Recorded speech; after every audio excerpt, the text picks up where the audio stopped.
Welcome back, everybody. He's John. I'm Frank. Hello, John. Welcome to our discussion of the late pick five. Always great to be here, Frank. Not quite as glamorous as last Saturday's Pick 5, but nonetheless a great sequence. Two grass races on tap, a very promising sprinter right in the middle. Definitely a especially great day to play the Pick 5. Yeah, let's talk about last week for just a sec. Lots of coverage on the racingbiz.com if you missed it, but in particular, Pay Billy, who was one of your spotlight horses, went on to win the Tessio. Probably going to run in the Preakness next out. What were your thoughts on the Tessio?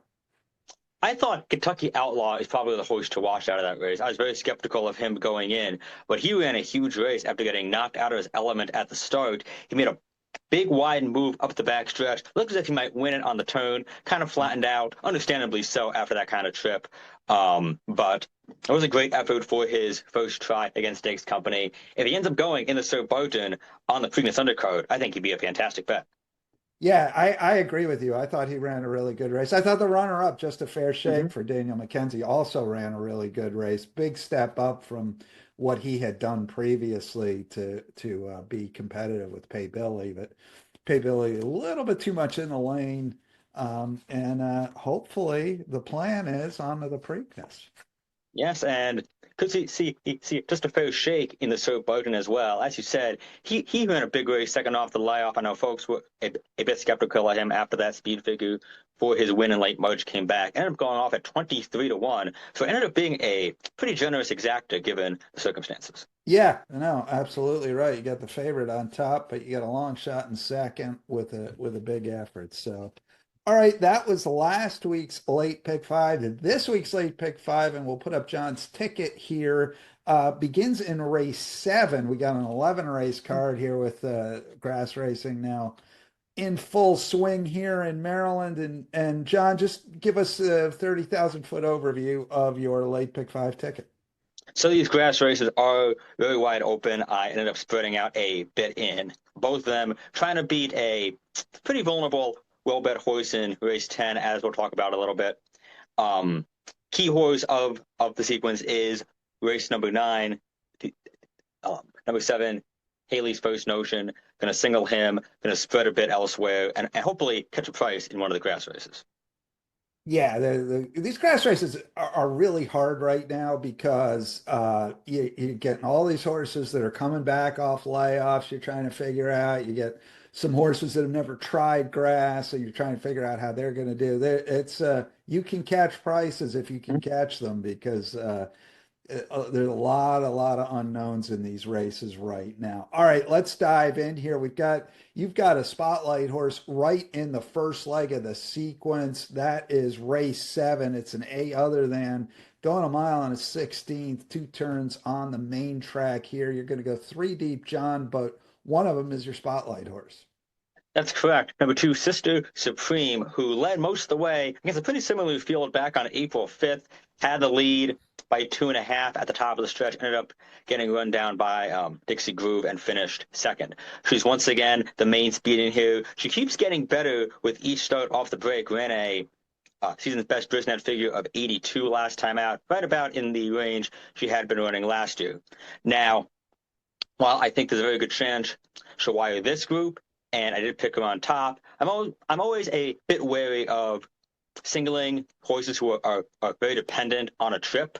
So I'm going to spread out a little bit behind her. I'm also using the other nest trainee, number 5, Rowdy Express, who was going third off a longer layoff. She was a solid closing third behind her stablemate last time out in her second start off an 8-month break. And number 6, Skip Through Fire, who beat a Maryland restricted field last time out, answering a distance question in her first start at a 1-turn mile. Now she's going a mile and a 16th for the first time, has great late speed, keeps Hazelwood in the saddle. So I'll rely on those two if Supreme can't last on the lead, and I'll try to beat number 1, Gold Lightning, who's sure to get overbet for Linda Rice, whose New York shippers don't do as well as people might think, and they always get pounded at the windows.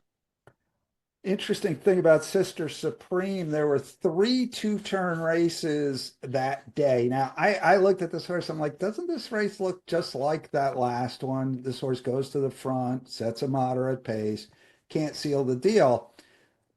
Like I said, there were three two-turn races that day at Laurel. Two of them were won by a horse that was last early, and the Mhm. third one, which was this one, was won by a horse that was second to last early. And none of those was the favorite or even close to the favorite. They're 5 to 1, 6 to 1, 20 to 1. So it does appear that there's kind of a bias for closing, sort of out in the middle of the track on the two-turn races that day, possibly a fair track. Gets this horse into the winner's circle this time. So Sister Supreme, your focus horse there. All right, on to race 9, another focus horse for you. It's going to be Haley's First Notion. This is an interesting race, but tell us about Haley's First Notion while we watch his latest. I was very impressed by this race. This is a Maryland restricted allowance back on March 23rd. It was his second start rather, off an 8-month layoff. He didn't do too much first off the bench back in late February, but he absolutely dominated this group. He won by over 6 lengths, ran a prisoner figure of 98. Hood on the Street, who was a well-beaten third, he came back to win his next start, and in fact, he's also in on Friday. So if he wins Friday, it would further boost this one's stock. This one showed a lot of promise both here and at Laurel Park last year before going on the sidelines over the summer. As noted, he took a huge jump second off the layoff. He could improve even further third off the layoff. Lightly raced, very high ceiling. I think he's very strictly the one to beat. Uh, One other note on that, the fourth place finisher out of that race also came back to win next time out. Question for you is no love for the comeback and play harder, who was elevated to a win in the start of NASCAR last year. I think he's in a not dissimilar spot as Haley's first notion was in late February, as in he might not do that well this time out, but he'll be one to bet next time out. Annette Eubanks' numbers not great first off the layoff. This one also has a high ceiling, but I'm willing to watch and see with play harder.